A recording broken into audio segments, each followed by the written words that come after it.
All right, these are the answers to page 452, area between two sections.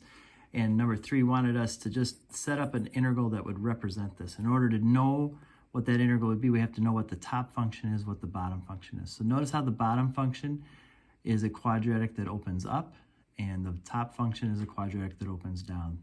G has a negative in front of its x squared, f has positive, so that means G must be the top function and f must be the bottom. So then when we set this up, we're going to integrate from start to finish, 0 to 3, the top function g of x minus the bottom function f of x dx. And that'll give us our area. They don't need us to solve it, they just wanted us to set it up. Same thing on 6 here, and you'll see that what is top and bottom switches at the 1, right? We have a top and bottom here, but then they flip over. So we have a line, and then we have a cubic equation. In the first part, the cubic equation is the top, the line's the bottom. Look at our things. We have a cubic equation and a line. So f is top here, g is bottom there. But then once you make that transition, all of a sudden, g becomes the top and f becomes the bottom. So we need to have 2 integrals here then. We need to have an integral from 0 to 1 where f minus g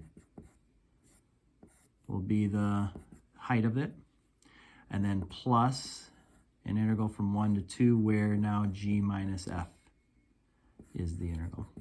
And you can have the x in there. The AP would allow you to do this too. Either one would be okay. All right. Now we get to 21 and they want us to actually find this just kind of on our own. Can we sketch this? Can we kind of see an idea? What we need to do is kind of figure out where these intersect. And the way to do that is to set them equal to each other.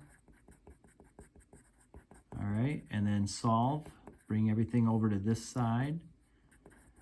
Factor x minus 2x plus 1.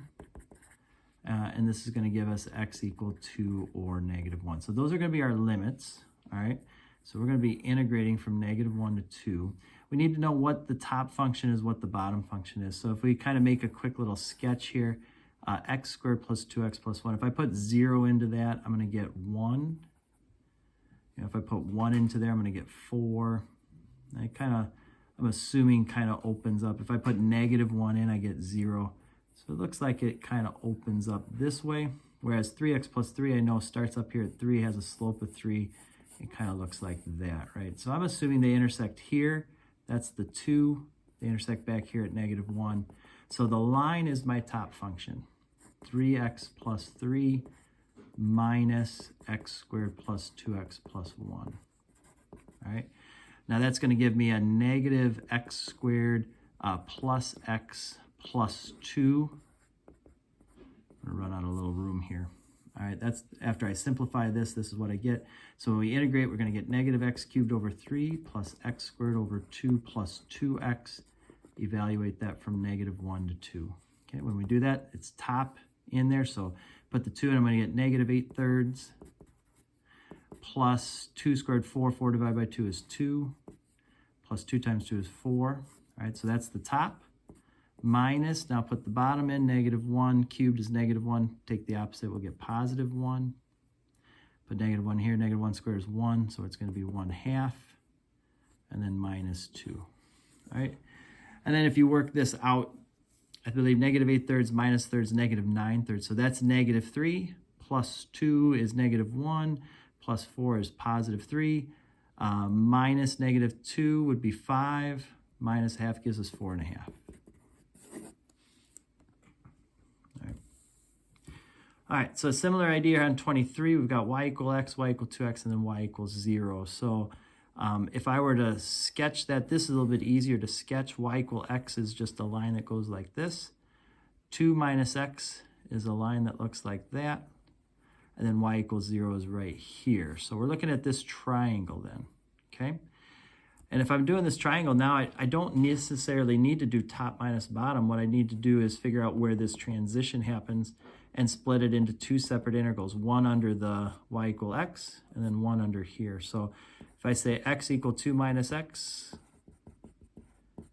that transition happens right there at x equal 1. I know this is going to be 0, and 2 minus x will hit the x-axis at 2. So this is actually not too bad to set up here. I'm going to have an integral from 0 to 1 of the area under x, plus from 1 to 2 the area under 2 minus x. All right, so this is x squared over 2 from 1 to 0. If I put that in, it's 1/2 minus 0, which gives me just 1/2, right? So that's this first area right there. And then the second area, 2x minus x squared over 2. We're doing that from 1 to 2. That's going to be 4 minus 2, that's the top, minus 2 minus 1/2, that's the bottom. I get 2 minus 1.5, which gives me 1/2. So I get 1/2 plus 1/2, which is 1. Now I'm noticing halfway through there, I realized that what we really graphed was just a triangle, right? I had a base of 2 and a height of 1. I could have just went 1 times 2 divided by 2 and got the same answer. I did it a little complicated, all right? That's okay.